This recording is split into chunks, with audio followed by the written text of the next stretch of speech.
Hey, so I'm lucky enough that I have a rod or two that are set up specifically for dry fly fishing. And what I really like about these is I have some specific leader formulas that I use that make it very advantageous for me. And the most important thing that I found around that is a poly leader. So poly leaders can be built by Airflow. Monic makes them. I think some of the other organizations make them, but those are the two that I've found that I really like. The thing about a poly leader is it's very supple and it rolls very easy. So when you make your cast and you put that nice sexy loop in there, that loop can be controlled very smoothly with that. Now at the end of your poly leader is a very small tippet ring. The thing I like about the tippet ring is it uses that heavy tapered leader to get you into a nice rhythmic roll, and that roll is really its momentum. It's like a wave, like a radio wave, right? So we want to continue that and have it taper down slowly to an endpoint. And that tippet ring allows you to attach monofilament to it. Now my monofilament, I usually run about 2 to 8 feet of my monofilament, whether it's dependent on how light I'm going in the monofilament. I don't like to go any more than 3X's from top to bottom. That means if I started with 3X, I wouldn't want to go down past 6X. If I do that, then the knotting can often become very difficult for you, and it won't seat right. So a blood knot or a clinch knot, etc., and you can get breaks in those knots. So that's one thing. So let's say I come down here, I go to a 5X for about 2 to 8 feet. And I use that as my full length.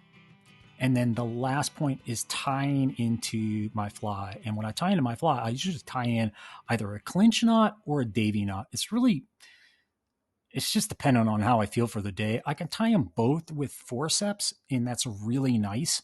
A davy knot uses slightly less material. It's really secure, and it scares a lot of people because it just looks so simple. Most people do know a clinch knot in and out, but that tippet material really does give you a nice position of what you want to use. Now, I say monofilament tippet in here. There is the possibility that at times I will either run a small section off the end of that, or I'll run a full section of actual fluorocarbon. And sometimes the reason I like fluorocarbon is because it is seen less within the water. Even though it's more dense and it will tend to sink on you, I'm okay with it sinking a little bit, especially if it's still keeping my fly up. So some really small flies, I may not be able to get away with that, or I know my drift is very short and that's all I really care about, but I want to have something that's very difficult to see. And if you can't accomplish that with dropping your line size down, sometimes it's accomplishable by going to a fluorocarbon tippet. So there you go. That's your dry fly leader formula. It's something that I've found very valuable, and you can do it in different lengths. So a lot of people in dry flying, they like a really long leader, but some people, and I've started tearing towards this a little bit here and there, I like a really short leader and short casts. It's less line and material on the water, pulling and bringing drag.